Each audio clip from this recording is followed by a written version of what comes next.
რომლის იქეთ ებრაელს არ ჰქონდა დასახლების უფლება, იქ შესვლის უფლება ჰქონდა მხოლოდ პირველი დილგულის ვაჭრებს და რაღაც გამორჩეულ ებრაელებს ან დროებით საშვით რომ რაღაც საქონელი მიიტანა ვაჭრობა რაღაც ისტორიულად და ეს იყო დაახლოებით ეს ქალაქ სმოლენსკთან გადიოდა ეს ხაზი და ძირითადად მაღალი კონცენტრაცია შუა საუკუნეებიდან ებრაელების იყო აღმოსავლეთ უკრაინის ტერიტორიაზე, პოლონეთის ტერიტორიაზე, ლიტვის ტერიტორიაზე ცოტა ცხოვრობდნენ სხვა ქვეყნებშიც ევროპის, მაგრამ განსაკუთრებულად ბევრი ცხოვრობდნენ ვენეციის რესპუბლიკაში. ვენეციის რესპუბლიკას ვენეციის გვერდზე მათ ჰქონდა თავიანთი გეტო, თვითონაც არჩევდნენ რომ ცალკე გეტოების საერთო პირველი გეტო ვენეციაში შეაშენა. No, თვითონ არ უნდათ ამ ვენეციელებთან ასე ვთქვათ, ყოფითი საყოფად ცხოვრება შეხება, ვაჭრობა და ის კონტაქტ საქმიანი ურთიერთობა, მაგრამ მოკლედ შემდეგ ხდება რა რომ აი მე-19 საუკუნემდე ასე მოვიდნენ, მანამდე იყო ესპანეთიდან მათი გამოყვანა, ესპანეთის მეფემ დღეს გადაწყვიტა რომ ებრაელები აღარ ჭირდება. No, am გამოყრის დროს რა უნებას არ თვალეთ ძირითადად. ებრაელების ჩაგვრა მიდიოდა დარბევები ესპანეთის სეპარდების რამდენიმე აშკენაზები და ევროპაში და ესპანელ ებრაელებს ეძახდნენ სეპარდებს, რასაც ეს ეძახიან. ეგენი ძირითადად აფრიკიდან შევიდნენ, მავრიტანიიდან, აფრიკიდან. და ესპანეთის მეფემ გადაწყვიტა რომ რატომ ჩამოართოს პონება და გააძევოს ესპანეთიდან. თუ არ მიიღებდნენ ქრისტიანობას.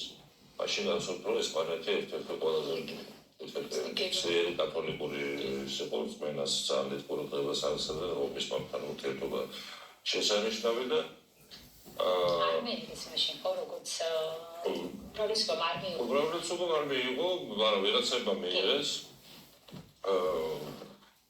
No, mere ისინი საფრანგები წავიდნენ სხვადასხვა ქვეყნებში. ახლა რუსეთში რა ხდება?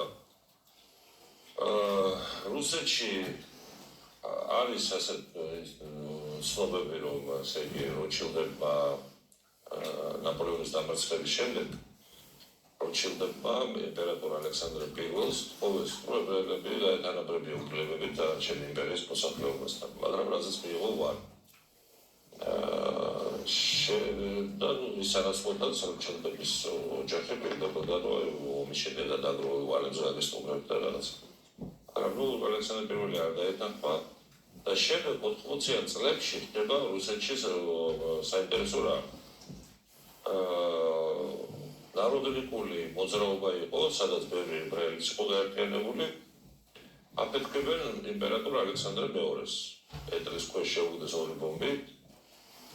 რუსები ნაწილმა ნაციონალისტურ განწყობილმა რუსებმა ეს დააბრალეს ებრაელებმა აფეთქეს იმპერატორი და დაიწყო 1882 წელს დაიწყო ებრაელების დიდი დარბევა, პირველი დიდი დარბევა რუსეთის იმპერიაში. მანამდე ამ უკრაინის ტერიტორიაზე მოხდა ებრაელების უხოტეს ჰოლოკოსტს რო ეძახიან ბოგდან ხმელნიცკიმ, ბოგდან ხმელნიცკიმ, რომელიც პოლონელებს ებრძოდა და საბოლოო ჯამში გიორგიევსკის ტრაქტატის მაგვარი შეთანხმება დაუდო რუსეთის იმპერიას და უკრაინა მასპერი შეუერთდა რუსეთს, ხო? ებრაელები ამბობენ, რომ ბოგდან ხმელნიცკიმ ამოწყვიტა ებრაელების 13 მაშინ მილიონი ადამიანი ცხოვრობდა აი იმ ტერიტორიაზე, რასაც დღეს უკრაინა ქვია. და რასაც უბრალოდ ბოგდან ხმელნიცკი აკონტროლებდა და 300,000 ებრაელი გაწყვიტა.